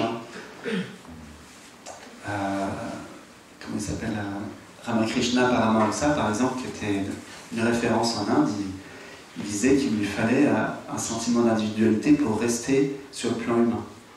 C'est pour ça que quand tu dis, quand je peux dire je, c'est comme s'il y avait, il y en a qu'un, mais c'est comme s'il y avait quand même plusieurs jeux. Tu vois, plusieurs niveaux du jeu. Il n'y a qu'un seul jeu, mais effectivement, pour pouvoir. D'ailleurs, quand on dit jeu, c'est bien. Tout le monde dit jeu, donc c'est bien le jeu, quoi. Mais en fait, effectivement, il n'y a qu'un seul jeu, mais il émerge de points différents. Je sais pas si tu vois, comme il n'y a qu'un seul océan et il y a plusieurs vagues, ce qui donne l'apparence d'une multitude. Ça, c'est lié aux formes et à l'identification aux formes. C'est ça qui donne l'apparence d'une multitude. Mais dès que tu goûtes que tu es le calme sans forme, tu te rends compte de manière infuse que ce calme, c'est le même pour tous. De manière infuse, tu peux réaliser que le calme qui se goûte ici, le plus intime de toi-même, c'est le même intime pour tous. Et quand je dis tous, c'est pas que les humains. Ça inclut tout, en fait, les arbres, les animaux, etc. Merci.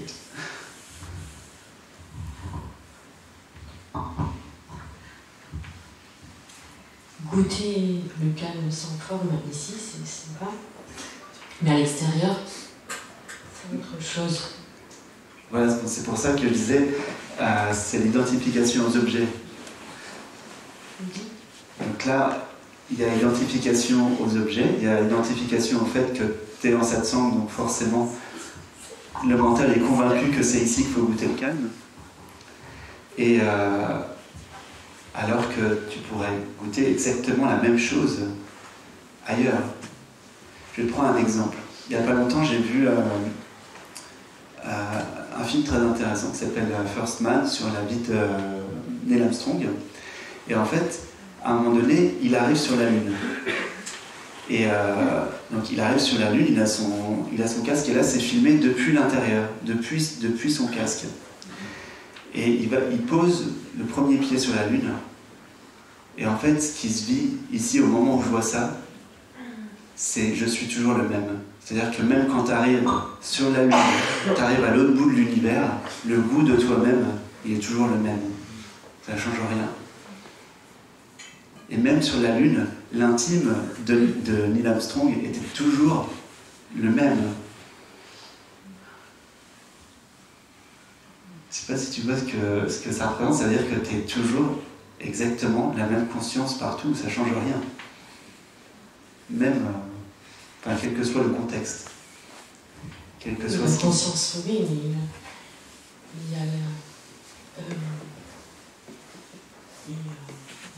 y a la personnalité. Son cœur, ouais. C'est pas plus fort. C'est difficile de voir l'être dans les situations. Alors on peut aller un peu plus dans le détail maintenant. Qu'est-ce qui te fait croire que c'est différent entre ici et ce que tu appelles l'extérieur? Mais quand il y a un conflit. Ah voilà, ok. Donc ici il y a moins de conflit, donc c'est plus facile de goûter le calme. Ok. Et alors, c'est quoi le conflit? que l'autre voit des miroirs,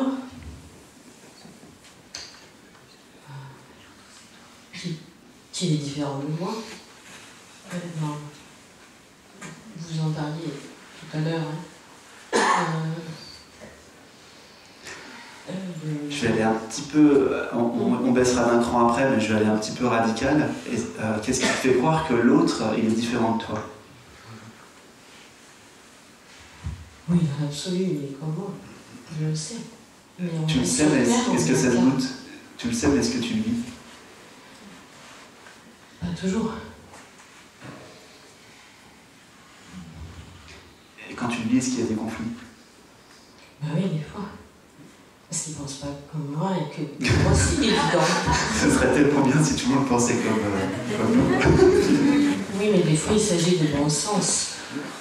Ah, mais tout le monde dit la même chose.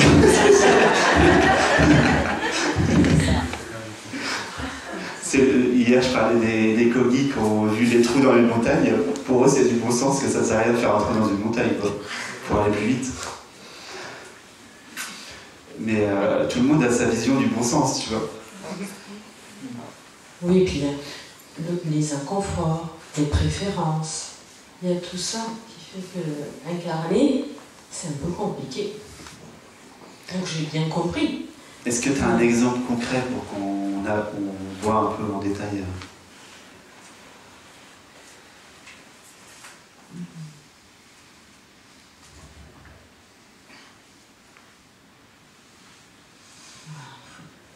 Un exemple concret de conflit?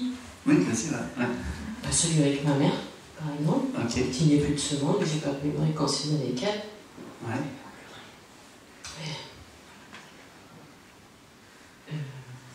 Ça a créé une division en moi dès le départ. Je suis née avec un cordon ombilical autour du cou. J'ai été séparée d'elle à la naissance. Ouais. Et après, ça a été division avec elle. Elle a eu un accident de la route qui l'a encore plus séparée de moi. J'ai fait, je crois, ce qu'on appelle une expérience de Kundalini inversée. Parce que c'était indépendant de ma volonté. J'ai senti dans ma colonne vertébrale un éclair comme ça, comme si je sortais de mon corps. Donc je n'ai pas voulu. Et quand je suis revenue, j'étais étrangère à moi-même. Qu'est-ce que je fous là? Et donc c'était la nuit noire, hein, mais j'avais 12 ans. D'accord. Donc c'était très compliqué, on ne parlait pas de tout ça. Ouais. Voilà. Et depuis, je suis en chemin. Mais c'est toujours compliqué. Hein. Voilà. Mais c'est là où justement il faut aller voir. Qu'est-ce qui est compliqué?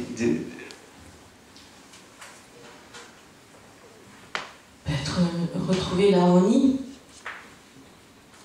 dans l'incarnation. Ok. Et alors qu'est-ce qui est désharmonieux? Déjà avec les blessures dont j'ai conscience, mais que je m'en débarrasse. Enfin, je n'arrive pas à... Ouais. Est-ce que tu les sens quand tu y penses? Tu les sens, je veux dire, physiquement, concrètement? Oui. Oui, des fois, dans la gorge, dans l'estomac. Ok. Et est-ce que tu arrives à être avec sans vouloir essayer de la changer, cette sensation? Oui, quand je suis toute seule, oui. Mais quand il y a quelqu'un en face de moi et qu'il y a le début du conflit, je suis impulsive. Ouais, en fait, résous le problème à sa source. N'essaye pas de... Ça, c'est des... Une fois que ton système de croyance il est mis en place, tu vas recréer du conflit pour justement aller voir en toi, mais ne cherche pas à voir ce qui est en surface, c'est-à-dire dans le monde, va directement résoudre intérieurement ce qui se passe. Donc là, donc il y a le mécanisme d'abandon que tu as vécu étant jeune, ce qui va faire qu'automatiquement tu vas recréer ça sans arrêt dans la vie. Donc ça, certainement toute ta vie ça a dû tourner en boucle, c'est normal. La conscience absolue, elle recrée ça pour que tu réalises que tu ne peux pas être abandonné parce que tu es fondamentalement l'amour. Mais pour le réaliser, comment l'amour se réalise? Je le disais hier, en aimant. C'est un paradoxe, c'est-à-dire que l'amour ne s'obtient pas, ne s'attrape pas. Justement, jusqu'à maintenant, j'ai été, elle en parlait tout à l'heure, une maman. Oui, non, mais je ne parle pas sujet-objet dans le sens ta personne et une autre personne. Je parle en aimant ce qui se vit là, c'est-à-dire en étant capable d'accueillir cet émotionnel dont tu me parles. Je sens de mon corps quand... Oui, je sais, parce que il y a une peur d'être englouti. Quand c'est très fort comme ça, il y a une peur d'être englouti, donc tu n'oses pas goûter ce qui se passe. Et c'est pour ça que je te parle bien de la première étape de l'accueil, qui est juste, est-ce que tu peux être avec sans vouloir le changer? Ça, c'est le tout début. Je ne te demande pas d'embrasser tout de suite. C'est juste, tu ressens et tu es avec. Et tu sens comment ça se manifeste. Donc tu sens que c'est de l'énergie. Quand tu repenses à ta maman, tu sens que c'est en train de bouger. Et en fait, ça, c'est la vie qui veut revenir à l'équilibre. Donc tu peux laisser faire.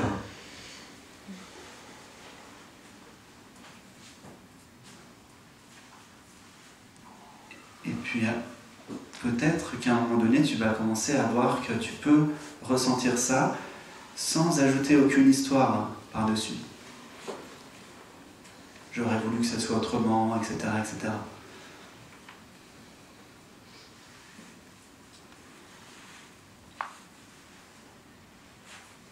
Et puis peut-être qu'à un moment donné, tu vas sentir que tu es capable juste de sourire à la sensation elle-même. Pas les histoires, à la sensation elle-même. Oui, il y a une chose que j'ai compris il y a très peu de temps, et vous en avez parlé aujourd'hui, c'est je suis ma propre autorité. Oui. Ça, je veux l'intégrer. Donc, là pour l'instant, je vois que tu essayes encore de pas trop aller dedans, mais c'est normal, parce que quand c'est très, c'est très fort, on a du mal à aller dedans. Mais il y a plusieurs étapes. La première étape, c'est être avec. La deuxième étape, c'est être capable de sourire à ça, de sourire à cette tristesse. En général, l'émotionnel, ça fait un paquet où un peu tout est mélangé. Donc, il y a sûrement de la tristesse, de la peur et de la colère, et ça va se manifester à tour de rôle. Et une fois que ça, ce sera donc accueilli, donc, au début on est avec, ensuite on sourit, après on l'accueille totalement, on se laisse traverser, tu te laisses traverser complètement, et après tu vas voir que tu peux l'embrasser totalement. Mais tu ne peux l'embrasser qu'à partir du calme, pas à partir de l'humain. L'humain ne peut pas. Pour pouvoir l'embrasser, il faut sentir en même temps qu'il y a un calme. Tu arrives à le sentir, le calme, en même temps? Un petit peu. Donc, tu arrives, à partir du calme, tu te rends compte que tu peux laisser peu à peu ce qui est être comme c'est. À partir du calme. Écoute toujours le calme. C'est ton ancrage. S'il n'y a pas le calme, ça va être difficile. Et ça peut prendre 5 minutes, 10 minutes, ou plus des fois, un peu plus. Oui, je vais essayer de voir. Je vois de plus en plus depuis ce calme, mais c'est pas toujours facile. Attention, il ne faut pas fuir dans le calme, parce que ça c'est souvent ce qui se passe quand on a un peu d'expérience en méditation, on ne veut plus ressentir. Donc, je te dis de goûter le calme et en même temps la sensation. Le calme, il embrasse la sensation. Et à partir de là, tu vas te rendre compte que ça va commencer à circuler dans le corps. Tu vas te rendre compte que tu vas sentir de la chaleur, des picotements, des fourmillements, et tu vas commencer à sentir davantage ce qu'on appelle la vie. Tu vas te sentir plus vivante, et tu vas sentir plus de joie. Et à partir de là, lorsque pour toi ce sera harmonieux, qu'il y aura plus de joie, et que tu sentiras qu'il y a une vie simple qui fait, et ça se fait spontanément, alors tu verras que toutes tes relations, il n'y aura plus de conflit, parce qu'il faut être deux pour jouer. Il ne peut pas y avoir de conflit si toi tu es totalement équanime en face, tu es totalement tranquille, que ça circule. Justement, je faisais l'effet inverse, je me sentais très seule. Parce que je n'avais pas accès à ce silence. Un petit peu maintenant, de temps en temps. Ouais. ben, c'est à partir de là que ça se résout. C'est la... quand Jésus a fait le sermon sur le mont des Oliviers, le jardin des Oliviers, je crois, on lui dit mais ce que tu demandes est impossible. Et lui il répond, c'est vrai pour l'humain c'est impossible, mais pour Dieu rien n'est impossible. Et en fait, Dieu c'est ce calme, c'est cette tranquillité. Pour l'humain c'est impossible de transcender des traumas profonds, et des fois ça semble impossible. Mais pour le calme, ça pose aucun problème, ça peut être complètement accueilli. S'il n'y a aucune histoire qui se raconte par-dessus, c'est embrassé. Et à partir de là, il n'y aura plus justement les conflits, la disharmonie et tout ça. Merci. Merci à toi. C'est...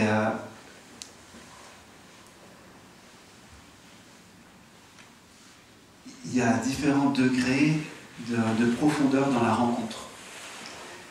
Et cette rencontre, cette relation, elle est profonde à la mesure de vous êtes en relation profonde avec vous-même. Si vous ne voulez pas goûter votre émotionnel et que vous n'accueillez pas l'émotionnel, vous n'allez pas accueillir l'émotionnel de l'autre non plus. Vous allez rester sur le plan mental. Et la compréhension de mental à mental, c'est chaotique. C'est toujours le bordel, il n'y a pas d'autre mot, franchement. C'est pour ça qu'actuellement l'humanité qui vit l'expérience en ce moment du plan mental essentiellement, la plupart des humains en ce moment se vivent en focalisant sur le plan mental, ça donne l'humanité telle qu'on la connaît. C'est-à-dire qu'il y a des séparations, il y a des conflits, il y a des disharmonies.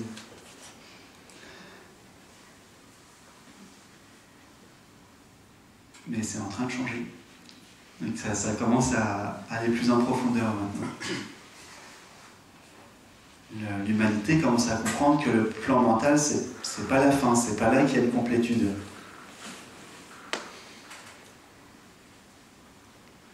Peu importe le niveau de savoir, le niveau technologique, etc., ça ne goûte pas ce qu'on désire vraiment.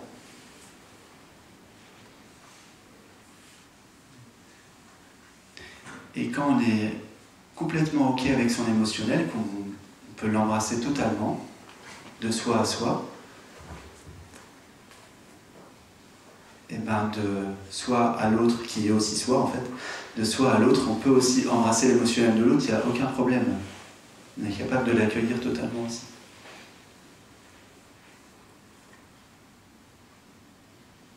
Et puis on réalise à un moment donné que c'est pas l'émotionnel de l'autre.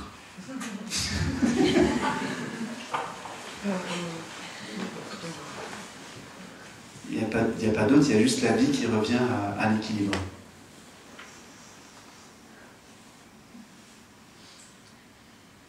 Je comprends pas ça. Il n'y a pas d'autre. Je voulais juste te dire quelque chose.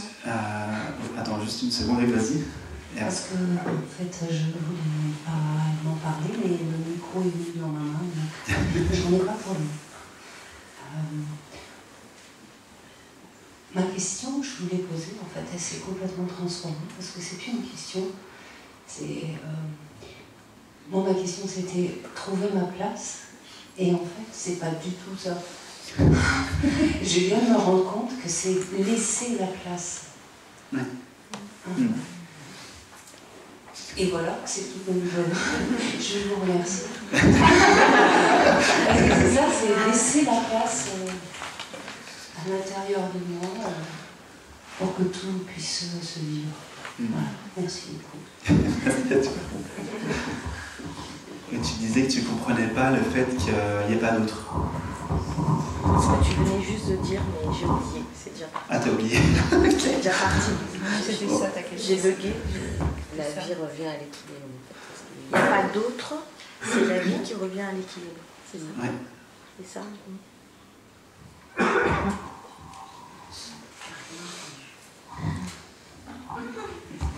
Oui, la question c'est... Enfin, c'est pas vraiment une question, c'est que tu revenais sur le fait qu'il n'y ait pas d'autre et que c'est la vie qui revient à l'équilibre. qu'il y ait conscience qui accueille ce personnage-ci qu'on appelle moi, mais qui n'est pas le vrai moi, ou qu'il y ait conscience qui accueille un autre personnage, ça ne change rien. Quand c'est capable d'accueillir l'émotionnel ici, c'est capable d'accueillir l'émotionnel là, peu importe. Il n'y a pas d'autre.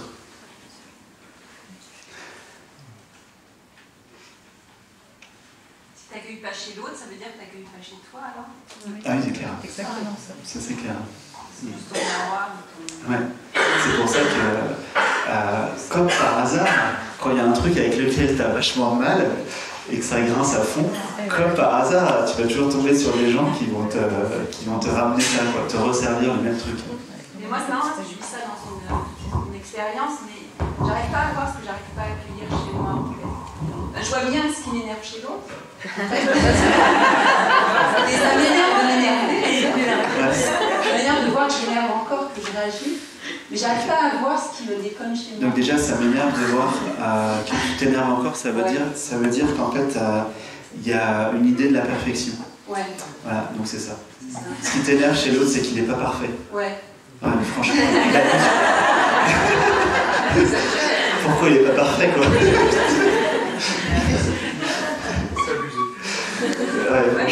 J'arrive pas à faire la distinction aussi entre vouloir cette perfection et là par exemple c'est avec mon patron, tu vois. Donc mon patron est censé quand même me donner entre guillemets des ordres.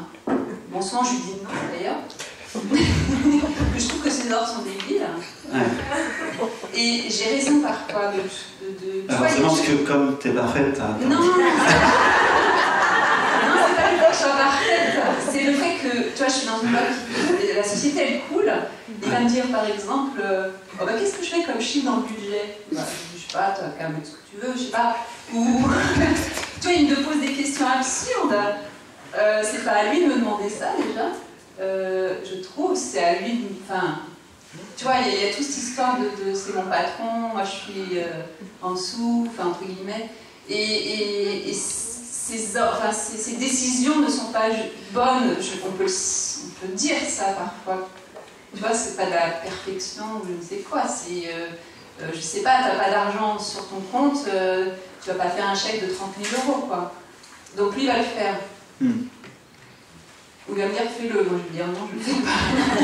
Ouais.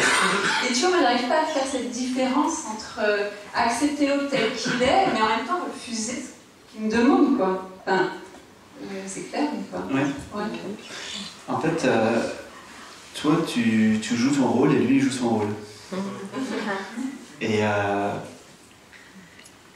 c'est pas à toi de jouer le rôle de l'autre.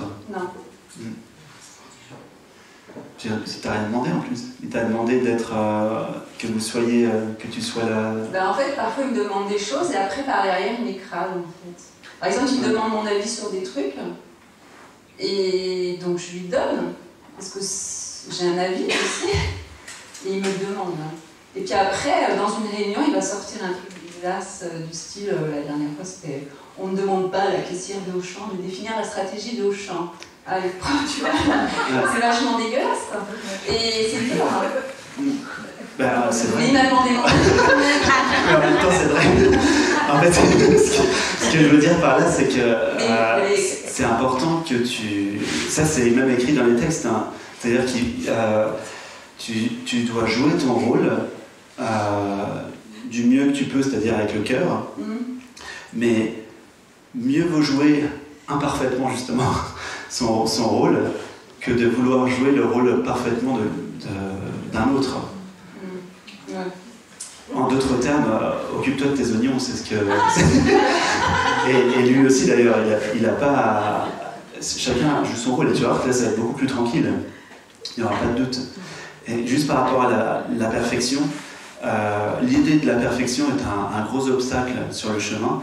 Et ce mot perfection revient souvent dans pas mal de textes, comme le fameux soyez parfaits comme votre Père est parfait de Jésus.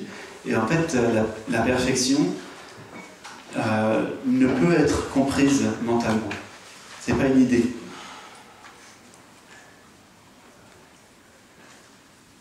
Le personnage ne peut jamais être parfait. Et Et de toute façon, en fait, ce parfait n'est qu'un concept humain. Et ça ne veut rien dire, en réalité. Il y a une perfection, mais à un autre niveau. À un niveau, justement, où c'est sans mental. Il y a peut-être, ce qui peut être le plus clair, ce serait de... imaginons, tu serais spécialiste des forêts, et tu vas dans la forêt amazonienne et tu essaies de comprendre le biotope, comment ça fonctionne, les cycles et tout ça. Là, il y a une perfection. En fait, la perfection de la vie, elle est tout le temps là. Mais c'est inconcevable mentalement.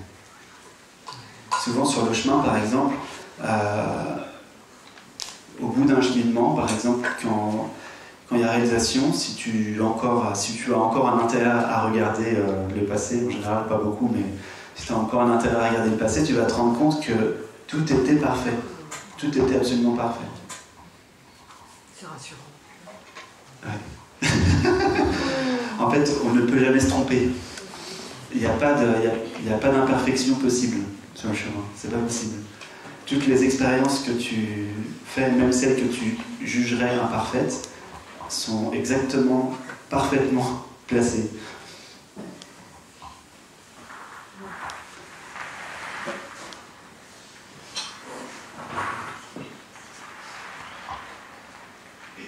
Et poussé à son paroxysme, la perfection amène au mépris des autres. Parce que, pour reprendre le terme de tout à l'heure, c'est du bon sens, enfin, c'est évident, il faut faire comme ça et pas comme ça, tu vois.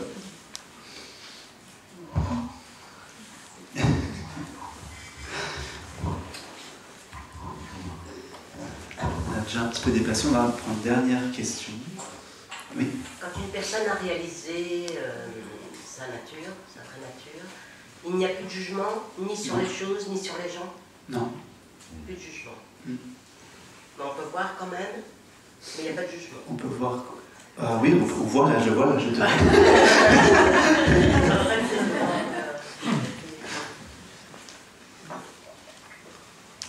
Parce que pour aider une personne, il faut quand même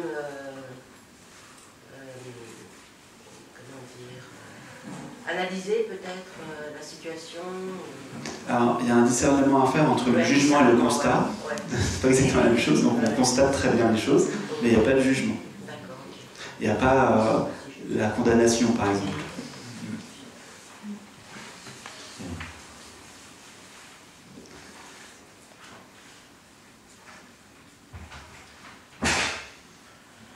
Et en fait, il n'y a pas de condamnation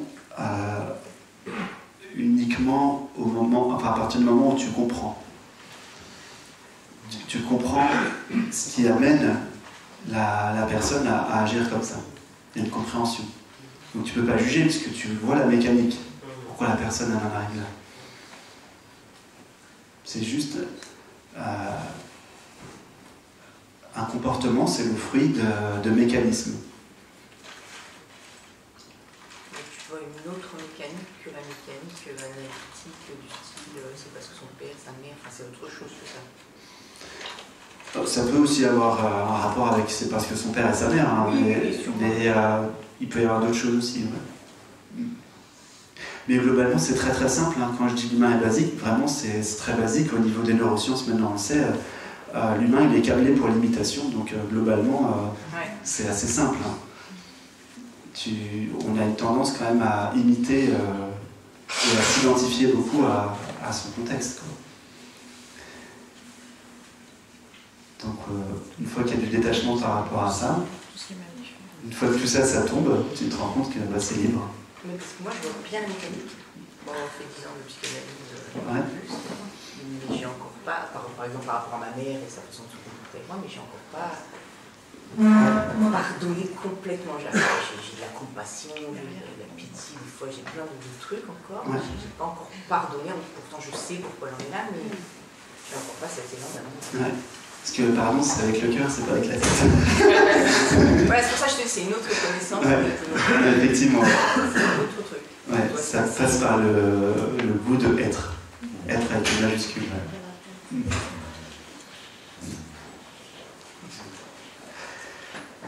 Bien, merci beaucoup.